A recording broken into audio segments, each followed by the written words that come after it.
scared me. As if that wasn't staged, eh? Welcome back. Glad you came back. Doing the thing again. Gotta stop that. As you can see, we're in the greenhouse. It's getting a little cold outside.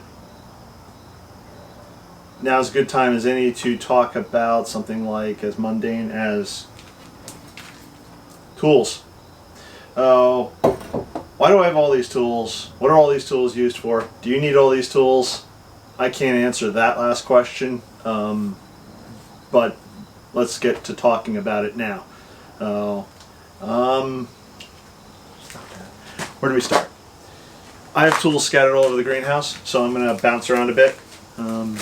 Being fall, as I knock stuff over. Rake. This is your typical big box store, large plastic garden rake. Good for raking up leaves, obviously. I think almost all of us do it in most of this country. There are probably some places like the desert where you kind of don't do that. But maybe use this to scare off the scorpions or something. I don't know what you do in the desert. But hey, if you want to let me know, just please leave a comment below. Although I don't think anybody who watches this lives in the desert. I think there's only 12 of you so far. Please tell family and friends and relatives and strangers you meet on the street to give this channel a whirl. But yes, I also have several others.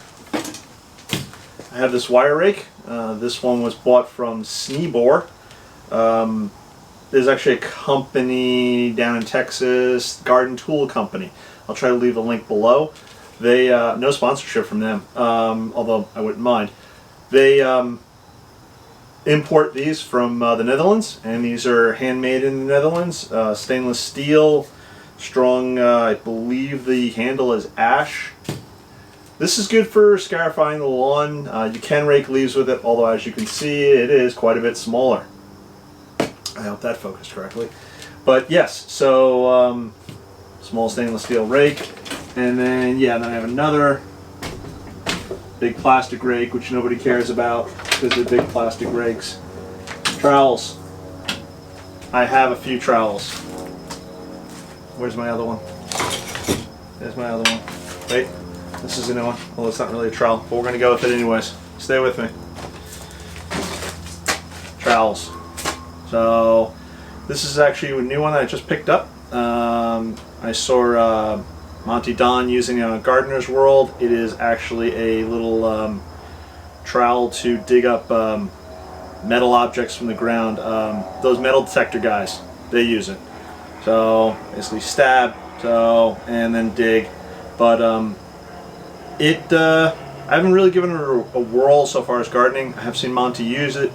Typically pulls aside the soil, drops whatever he needs to in the soil. He also has very good soil at his garden there. But I thought I'd give it a whirl.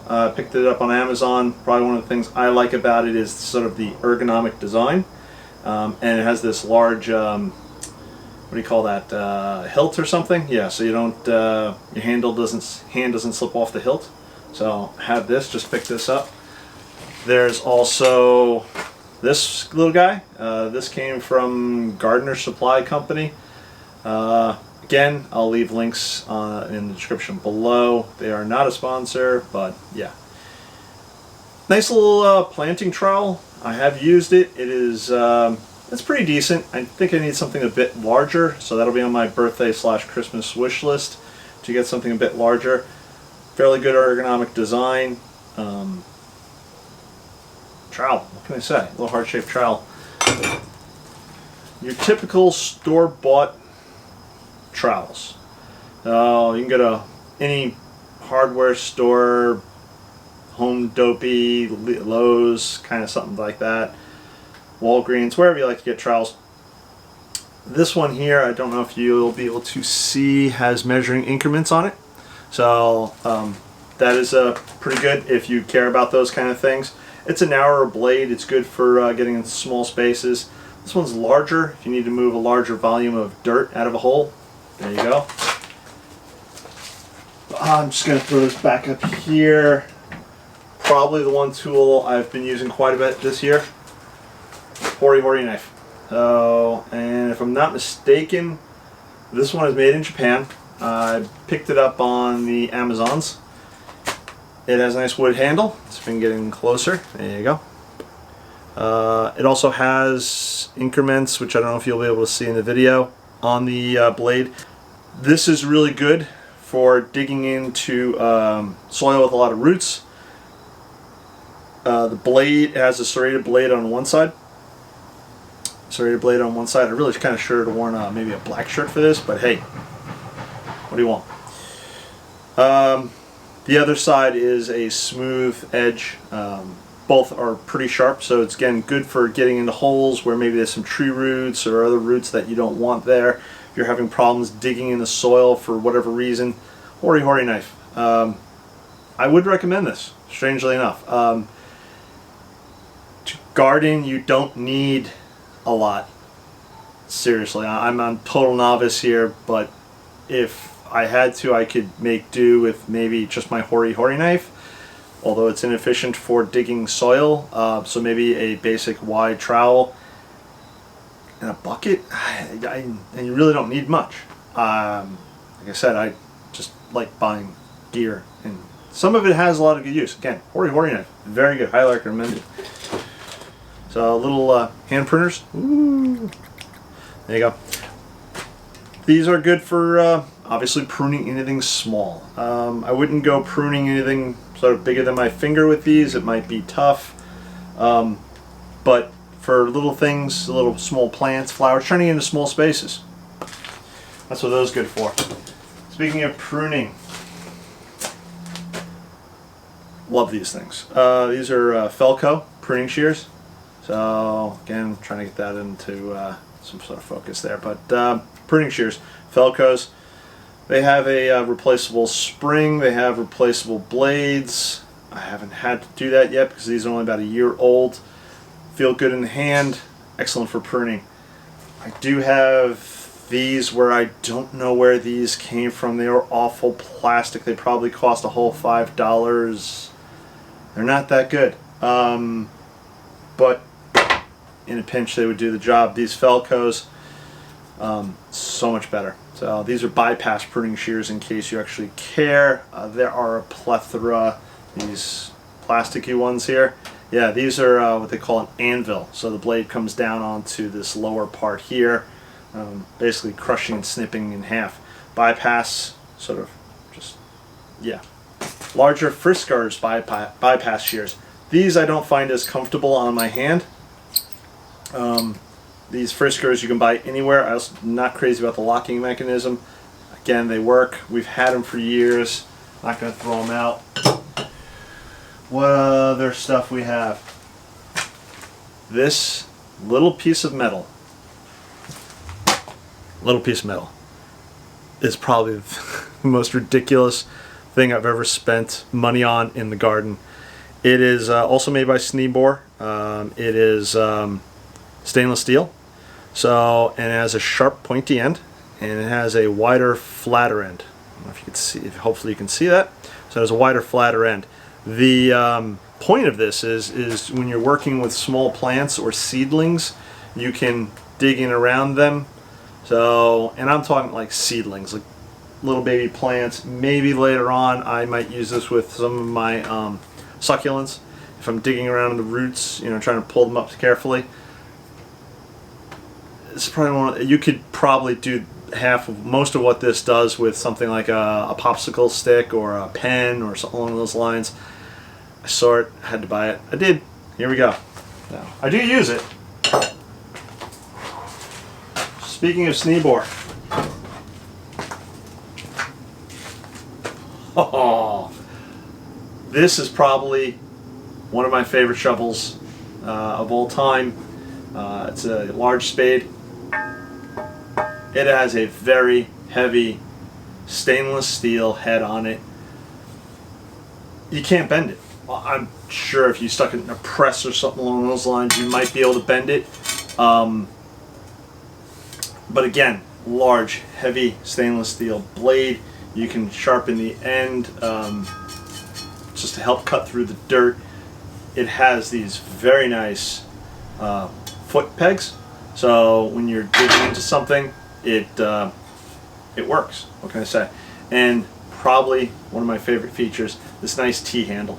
So it's all wood, it's nice and smooth, you don't get any blisters, and yeah, good stuff. It's again from the Garden Tool Company. Next up, compost thermometer. Thermometer. Nice little dial, easy to read. Want to know how hot your compost is or isn't getting? You can get yourself one. You don't have to spend a lot of money. I think this costs like 20 bucks, and I'm sure they have ones that go up to hundreds of dollars. Your classic digging shovel. What more can I say? This is made in probably China. It is from the Ames company here in the US. It's something that you would pick up in a nice big box store probably. Foam grips on the handle. I do enjoy that. It's we've had it for a few years now. It's a beast. So want to dig a big hole? Get yourself a big shovel. Garden hoe. Very traditional, very classic. I've used it occasionally. Actually, I'll probably use it very soon to prepare some space in my front beds for the garlic that I'm going to plant. That's right, I'm going to put garlic in the front beds, and that's because, well, it gets all the sun, and I want nice big heads of garlic. Why wouldn't you? This is another type of hoe. This one has this funny shaped blade, as you can see. Bring it a little closer. See how it's curved like that? This I picked up from a New York company called Hodgdon. I'll put the description in the link below. I don't know the name of it. There's a name for this type of hoe, and I honestly can't think of it off the top of my head. Very solid wooden handle. Right now it's covered with spider dust and gunk and whatever. Haven't used it in a few months this year, but I've used this to help open up beds. The head cuts underneath grass, so if I'm removing grass from a section, I've used this tool. It's also good for if you just run it along the top of the soil, you can cut down a lot of weeds. I've never really used the whole thing here at the end that I'm sticking my finger through. Yeah, good tool. So it's very sturdy, very reliable, and very good handle. So big A+ is all around for that. Sifter. Do you need one? Probably not. Did I want one? Yes. This one came from, I don't know. When I find it, I'll put it in the description below. I believe it's something with an A. Can't remember. Anywho, they make this very nice sifter. It's very strong. You've probably seen me using it in some of my other videos, especially the composting ones. If you have not, please go back and watch the composting ones. So this one has half-inch squares, and it probably needs to be cleaned out a bit, so I'll be doing that soon. So I don't know if you go back a couple of videos. I can't remember which one it is. I do do some edging with this guy. Basically, what you do is you try to get this in frame, stick it into the along the ground there, between at the borders where you want it to, the edges of your grass, and snip. So you get nice clean edges on your borders, and you are good to go. This right here that I have my hand on, this is a Greenworks, as you can see, again, not sponsored. This is a stick shredder. So all those little sticks that drop down around the lawn, the property, I can stick them in here, shred them up, make wood chips for the compost pile, for in front of the greenhouse, to cover up muddy spots, mulch. It's a good thing to have. The basic small models do not cost a lot. So again, just stick your sticks in there, gets shredded and chopped off the back. Doesn't do anything larger than an inch. If you wanted to, you go out and buy a bigger, more powerful, probably gas-powered unit. But for our purposes here in my small suburban property, it works wonders. So I'm just going to move this over to the side here. This guy right back here is a leaf shredder. A leaf shredder is basically just a weed whacker that's inside of a tunnel. Really, that's it. It's a small motor with an small electric motor with plastic strings on the inside. Throw your leaves in there, it shreds them up. This is very good in the fall to use in the fall and or the spring when you're cleaning up. You can take all those leaves that fall, shred them up, make leaf mulch. Did I say leaf mulch? You can make leaf mulch, but it's leaf mold is the term I was going to use, which can be used in your compost. It can be used to cover up your flower beds, acting as a mulch. You can use leaf mold for a lot of things. I think I covered that in another video. If not, that will be covered some point otherwise. I started using it. It's a wonderful thing. Do I need it? No. Could I get the same effect with maybe a lawnmower or something? Yes. Do you need anything to make leaf mold other than a container to put your leaves in? No. So you don't have to buy it. I did. I love it. And that's about it. I have various other small things floating around the greenhouse, but the greenhouse is kind of a disaster right now. And I think we should clean it up, which will be the topic of another video. That's all I got for now. Any questions, comments, please leave a oh God. Woo! Cut. Next. Any questions or comments, please leave below. Please also hit the subscribe button and the like button, and if you like what I'm doing here, please tell friends, neighbors, cousins, relatives, sisters, brothers. Yeah, let's see if we can get what we can do about getting the subscribership up on this channel. If in the future I'm on my 100th video and you're just catching up on this, please tell your friends, families, relatives, cousins, strangers about this channel. The more the merrier. Join me on my gardening journey as I learn to garden and stumble around the garden and learn to speak. Can't speak.